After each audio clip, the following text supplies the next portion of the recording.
हम तो पहले ही क्राइसिस से गुजरे हैं। जिस तरह पहले कोविड क्राइसिस आया, जिस तरह वहाँ उससे जिस तरह ये महंगाई का तनासब बढ़ा और सफ़ेद पोश बहुत ज़्यादा नीचे से नीचे ही चला गया, इसी तरह उधर भी यही हालात क्रिएट हुए हैं। अब बेहतर होगा, ठीक है।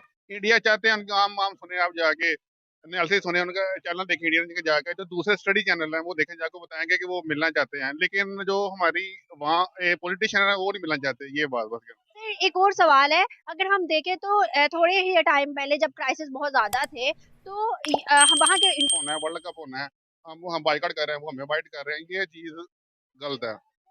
क्या चाहते हैं कि अभी सिचुएशन ये है कि हम लोगों को पीस और अमन के साथ ट्रेड जारी करनी चाहिए और अपने अवाम का सोचना चाहिए। पीस अमन सबसे पहले जो होती है ना, सबसे पहले पाकिस्तान का क्या मतलब है कि हर एक सहूलियत होनी चाहिए आवाम को। पाकिस्तान को 70 सालों में क्या सहूलियत मिली है? बस एक नारा लेके रहेगी, आजाद कश्मीर लेके रहेंगे, बस ये नारा में हमें ना आगे रखा, और कुछ भी नहीं है। तो आपकी क्या राय है, क्या हमें इंडिया के साथ ट्रेड करनी चाहिए और अच्छे ताल्लुकात अब कोशिश करनी चाहिए कि बेहतर हो?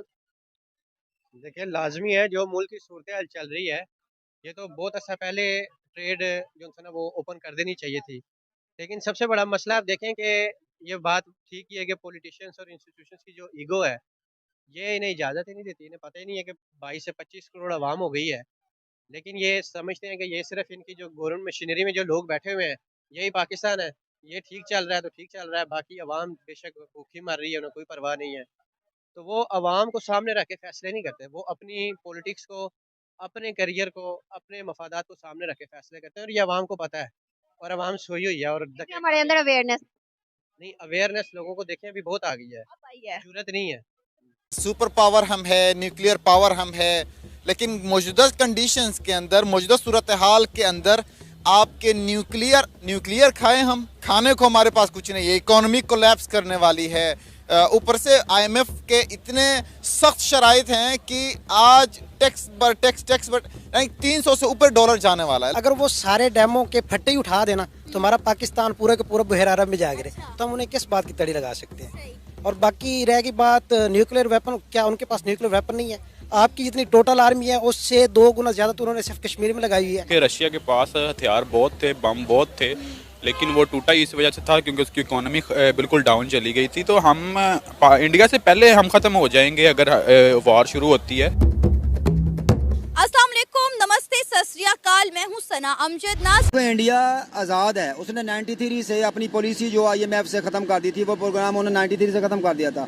अब इंडिया और हमारा कंपैरिजन नहीं है, वो उसकी जो फॉरेन रिजर्व है वो भी तकरीबन 590 बिलियन डॉलर के करीब है। हमारा फॉरेन रिजर्व 3 अरब डॉलर से भी अब तो बिलो जा चुका है।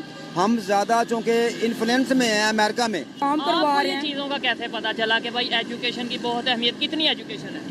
मैंने BA किया हुआ है। BA किया हुआ है। जबरदस्त, BA किया हुआ है आपने, बड़ी मुझे खुशी हुई है जान के। तो जॉब वगैरह करें, मतलब आप ये मैंने अप्लाई किया था, लेकिन ना मुझे कोई जॉब पे रखता नहीं है। जॉब पे रखता नहीं है। इस गेटअप में तो कोई हमसे तो वजह हरासमेंट होती है, क्या वजह? क्यों हरासमेंट तो बहुत कम होती है, लेकिन इंडिया में ना उनको लीडर अच्छे मिले हैं, लीड करने वाला एक होता है। हमारे लीडर हैं, अभी सियासत की आप सूरत हाल देख लो, इमरान खान साहब, शहबाज शरीफ साहब, ये सब आपस में झगड़ा ही हो रहा है ना। और अभी पेट्रोल का, अभी मैं न्यूज़ सुन रही थी, 20 दिन का हमारे पास पेट्रोल रह गया, 29 दिन का डीजल रह गया हमारे मुल्क में। वो मुसद्दक मलिक साहब, मैं अभी इंटरव्यू सुन के ना, मैं अपने रूम में थी, अभी मैं बाहर निकली हूँ। उनकी स्टैब्लिशमेंट रही है बैकवुड पे, हमारी रही है फ्रंटवुड पे। अब उनकी स्टैब्लिशमेंट रही है अपने कामों की हद तक, जो उनके इख्तियारात थे उन्होंने वो इस्तेमाल किए हैं। यहाँ पे स्टैब्लिशमेंट करती है दोनों काम, बैकफुट पे रह के। डेमोक्रेसी भी वही है और एस्टैब्लिशमेंट भी वही है। उनकी एस्टैब्लिशमेंट और डेमोक्रेसी में डिफरेंस है। उनकी डेमोक्रेसी आज़ाद है, उनकी डेमोक्रेसी आज़ाद थी, इसी वजह से उन्होंने अपने फैसले खुद किए, उन्होंने इंडस्ट्री लगाई, अपना इंडिपेंडेंट लिए, मांग कर नहीं खाया। यही वजह है कि वो आज रशिया से इंडिपेंडेंटली कर रहे हैं और अमेरिका को इश्यू नहीं है। प्रॉपर अमेरिका ने स्टेटमेंट दे दिया। बड़ी बात यह है कि भाई हमें, उन्हें अमेरिका को शायद पता है कि भाई ये रुकने वाले तो है नहीं है, तो मैं अपनी स्टेटमेंट दे के अपना कद बड़ा कर लूँ कि हमें इशू नहीं है। एग्जैक्टली यही। आप छोटे हैं, आपको याद नहीं होगा, कैरी लोगर बिल 2012 में आया है। वो कहते हैं कि भाई 1971 में तो बांग्लादेश को कहता है हम तो बहुत अच्छे रह गए भाई, हम तो साइड पे हो गए, अल्हम्दुलिल्लाह रही रब्बिल आलमीन, हम साइड पे हो गए। अगर अमेरिका चाहेगा तो जल्जला आएगा। सर, इस जल्जले के पीछे भी अमेरिका चाहेगा, ये कैसे पॉसिबल है? उन्होंने और अब बहुत सारे पाकिस्तानी यहाँ पर ये समझते हैं कि हिंदुस्तान के अंदर मुसलमान ज़बरदस्ती रह रहे हैं, मतलब उनका रहने को दिल नहीं करता। तो आपकी इंटरेक्ट हुआ होगा बहुत सारे इंडियन मुसलमानों के साथ, उनका क्या पॉइंट ऑफ व्यू इंडिया को लेकर, और वो क्या ये बात सच्ची है कि वहाँ पर जो पाकिस्तानी कहते हैं, यहाँ पर पाकिस्तानी जो कहते हैं कि वहाँ पर बड़ा जुल्म है, इन मुसलमानों को मार दिया जाता है, जिंदा जिंदा खड़े खड़े लोगों पर, क्या कहना चाहेंगे रोडों पर, इसके बारे में क्या कहते हैं? एक चीज़ है, हमने इस चीज़ को हवा बनाया हुआ है, पाकिस्तान के अंदर कुछ भी हो जाए वो अमेरिका करवा रहा है और इंडिया करवा रहा है। अगर ये हकीकत यही है। अब तो मुसलमान है अल्हम्दुलिल्लाह हम तो, पर हम अल्हम्दुलिल्लाह हम मुसलमान हैं, क्या हमारे काम अल्हम्दुलिल्लाह उस मुसलमानों वाले हैं? अस्सलाम वालेकुम guys, this is Muzammil Qureshi here and you are on my channel daily swag. तो गाइस आज की इस वीडियो के अंदर एक प्रेडिक्शन के बारे में बताना चाहूँगा। गाइस उसी बंदे की प्रेडिक्शन है जिसने बताया था कि भाई तुर्की के अंदर 2 दिनों के बाद ज़िलज़िला आ जाएगा। गाइस उस बंदे की प्रेडिक्शन 100% एक्यूरेट थी। तो दोस्तों पाकिस्तान के लोगों की तरह तरह के राय हैं। कई लोगों का कहना है कि यह बम ब्लास्ट भारत ने करवाया है, पर कई बुद्धिजीवियों का कहना है कि यह बम ब्लास्ट तालिबान ने करवाया है। भारत के सूत्रों के मुताबिक यह है जो पाकिस्तान में बम ब्लास्ट हुआ है वहीं के तालिबानियों ने ही वहाँ पर बम ब्लास्ट करवाया है। जी हाँ दोस्तों, पाकिस्तान में पहले से ही भूखमरी और अजाब बरसा हुआ है, और वहीं पर मोदी सरकार ने भी अभी इंडस रिवर कटौती के लिए उन्हें 3 महीने का समय दिया है कि भारत पाकिस्तान को पानी जो मुफ्त में देता आ रहा है 70 सालों से, अब वो बंद करेगा। मोदी सरकार ने कहा है कि भारत इंडस रिवर का पानी जल समझौता किसी भी हालत में नहीं करेगा। इंडस रिवर का पूरा पानी भारत अपने हाथों में लेगा।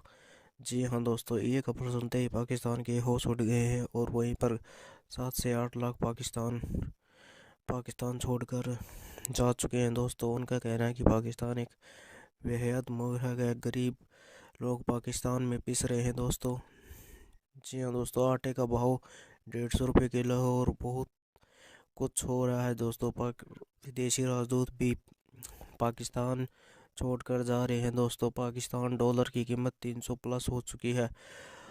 और जी हाँ दोस्तों, बहुत कुछ पाकिस्तान में घट रहा है, गरीब आवाम तरस रही है। लोग चाहते हैं कि भारत के साथ ट्रेड की जाए, परंतु ट्रेड उन्होंने ही बंद की थी, भारत ने नहीं की थी। इमरान खान ने इस्लाम का हवाला देके भारत से ट्रेड को बंद कर दिया। अब वे भारत से ट्रेड के लिए गिड़गिड़ा रहे हैं दोस्तों, परंतु मुझे नहीं लगता कि मोदी सरकार उनसे फिर से ट्रेड शुरू करेगी दोस्तों, क्योंकि मोदी को कट्टर हिंदुवादी नेता कहा जाता है दोस्तों, जो कि एक बात सच्चे भी है दोस्तों।